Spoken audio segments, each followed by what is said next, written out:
My sister, bless her heart, needs to sell me her little charity project." The voice belonged to my brother Kalen, amplified by a microphone on a glittering rooftop terrace overlooking the city. A wave of tight corporate laughter followed. The sound of sharks smelling blood in the water? She calls it a company. We call it a hobby. My name is Anya Sharma, and from wherever you're watching this, I need you to understand what it feels like to be the ghost at your own family's feast. To stand in a room pulsing with their success and feel like a shadow they can't wait to sweep away. I had come to his promotion party with a genuine heart, proud of his ascent to junior partner at a monolithic investment bank. I'd handed him a bottle of rare single malt scotch, wrapped in gold paper, and given him a hug that held nothing but support. He returned it by taking a metaphorical knife and twisting it right there in front of everyone who mattered to him.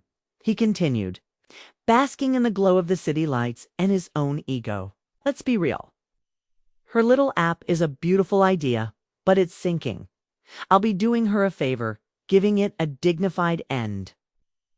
He glanced at our father, who raised his glass in a mock toast. It's for the best, Dad's voice boomed, full of false sympathy. Let her get back to her art, her poetry. The world needs dreamers, but business needs killers. Another ripple of amusement went through the crowd. I felt their eyes on me, a mixture of pity and condescension. I didn't say a word. Didn't raise my voice or defend the years of work they were dismissing in a single punchline. I just gave a slow, deliberate nod, turned away from the blinding lights of the balcony, and walked through the crowd. I was an island of silence in their sea of noise. No one followed. No one called my name. It was so much easier for them to believe the narrative of my failure than to accept the uncomfortable truth. They didn't know me at all, back in my small apartment an hour later. The city was a distant hum. I was surrounded by my reality. Whiteboards covered in user flow diagrams, stacks of research on elder care logistics, and the half-eaten blueberry muffin I'd bought to celebrate a milestone they couldn't possibly comprehend. My app, AuraConnect, wasn't a hobby. It was a lifeline, a platform I designed after watching my own grandmother struggle to coordinate her caregivers. It was born from love and frustration, built on caffeine and code. Taped to my monitor was a handwritten card I had planned to give Kalen. Said, "To the brother whose shadow gave me a place to grow." I took the card, ripped it into 4 perfect squares, and let them fall into the trash. Then I opened my laptop. I didn't look at social media or news feeds. I logged into the AuraConnect administrative dashboard. I refreshed the metrics. Right, and I smiled. Because they didn't know. They had no idea that 3 days ago I had closed a Series A funding round for $7.5 million with Nexus Ventures. They didn't know that I had just signed a pilot program agreement to integrate AuraConnect into the largest network of assisted living facilities in the state. They didn't know that the sinking company they were mocking had been profitable for 6 straight months. Built silently, meticulously, while they were busy making noise on rooftops. They expected me to crumble, to hand over my life's work, for a pittance because they had declared it worthless. The next morning, they arrived to collect the spoils of a war they thought they'd already won at exactly 9:02 a.m. The glass door to my modest office sweet-chimed. Kalen walked in, exuding the unearned confidence of a king entering a conquered province. His navy suit was impeccable. His shoes shined to a mirror finish. He was flanked by 2 associates who looked like they were born in a boardroom. Dad trailed behind them, holding an expensive coffee like a scepter, his expression one of bored inevitability. It was the same look he gave me when I tried to explain my business plan to him 2 years ago. I was sitting behind my simple oak desk, calm and centered. Wearing a plain gray sweater they'd once joked made me look like I was perpetually apologizing for something. They didn't even say good morning. Kanya. Let's make this quick, Kalen said, sliding a single sheet of paper across my desk. It was a 1-page, insultingly simple offer. We're prepared to absorb the company's debt and, as a gesture of goodwill, Offer you a 2% equity stake in the new holding entity. You'll stay on for a 90-day transition period. Dad nodded. He's being more than generous, Anya. This is your chance to walk away clean. I picked up the paper, barely glancing at the number. It was based on nothing but their own arrogance. No valuation, no mention of intellectual property, no understanding of the world they had just stepped into. Absorb the debt. I asked, my voice even and quiet. Could you be more specific? Are you referring to the non-existent debt of a company that has been cash flow positive for the last 2 quarters? Kellen's practiced smile faltered. A tiny flicker of confusion in his eyes. What? I didn't answer. Instead, I picked up a remote, pointed it at the large blank wall behind me, and pressed a button. A projector whirred to life, flooding the wall with the vibrant, glowing interface of my live analytics dashboard. Real-time user acquisition climbing in a steep, beautiful curve. Churn rates at an industry low. Licensing revenue from 3 pilot programs clearly displayed. And at the very top, a banner I had prepared just for this occasion, a screenshot from a major tech journal set to publish in 1 hour. The headline read, AuraConnect, the caregiving app founded by Anya Sharma. Secures $7.5 million in funding from Nexus Ventures.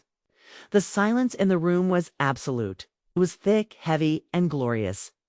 Dad leaned forward, squinting at the wall as if his glare could somehow alter the facts. This ... This can't be real. You didn't tell us. Exactly, I said, finally standing. Up, my quiet demeanor was gone, replaced by a steel I had forged in the fires of their doubt. Because I knew if I told you, you would try to claim it, to control it, to own it before you even understood it. You've been doing it my whole life. Kellen's jaw was tight, his face pale. You're bluffing, am I? I slid a thick, bound folder. Across the desk, it landed with a satisfying thud. These aren't analytics, Kalen. These are legal documents. Trademark registrations, patents, and a pre-written cease and desist letter addressed to you, drafted last night. You made a public, defamatory statement about my company with the intent to devalue it for a hostile takeover. That's actionable. I walked around the desk and stood before them, no longer the apologetic girl in the gray sweater. You came here today to take over a failing company. But what you actually did was trespass into the headquarters of a corporation you have no claim to, and in the process, revealed just how little you know about the world outside your own echo chamber. I walked to the door and held it open. You have 2 options. You can leave now as businessmen who made a bad call, or you can be escorted out by security as liabilities. It's your choice. They walked. For the first time in my life, I was the one who had taken up all the space in the room. By noon, the news was everywhere. My phone was a constant vibration of opportunity. Emails from executives who had ignored my cold pitches for months were now full of phrases like revisiting our conversation and impressed by your traction. One call was from a senior director at a healthcare giant who had once told a colleague my idea was too soft for the market. Now, he wanted to discuss a strategic partnership. I didn't forget the slights. I didn't forget the investorhood. Suggested Kalen should pitch my idea for me, or the family friend who called me the artsy one with no follow-through. My success wasn't built in spite of them. It was built underneath them, like a root system breaking through concrete. It's quiet, patient, and unstoppable. Late that afternoon, an email arrived from Kellen's assistant. Not from him. It was a suggestion for a joint statement to clarify the misunderstanding. From the party and frame my success as a collaborative family venture. They wanted to edit the story, not for my sake, but to save their own. They were happy to erase me when I was a nobody. But now that I was a headline, they wanted a credit in the movie. I read the email once, archived it without a reply, and scheduled a solo interview with the very tech journal that broke my funding story that evening. Sitting across from a journalist, she asked the question I knew was coming. How did it feel to be so deeply underestimated by your own family? I met her gaze and told her the truth. Felt like a compass. Every time they told me I was going the wrong way, it confirmed I was on my own path. Their disbelief was the wind at my back. When she asked what I would say to my brother now, I smiled. I'd thank him. He was so busy building a stage for himself, he never saw me building an empire in the basement. Weeks turned into months. AuraConnect was no longer an underdog. It was a disruptor. The story of its origin became a part of its brand. But my family wasn't done trying to rewrite the narrative. An article appeared in a glossy business magazine about modern family dynasties. My father had pitched the story himself. There he was, in a sprawling feature, described as the patriarch and mentor behind his children's success. The article, which had gone to print, mentioned his son, a titan of finance, and his daughter, whose successful tech venture, AuraConnect, is a testament to the family's entrepreneurial spirit. It was erasure in a silk suit. I didn't call my father.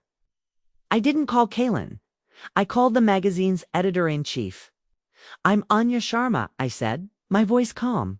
"I'm the subject of a fabrication in your latest issue." My father was not my mentor. He was my greatest obstacle. My company was not built with family spirit.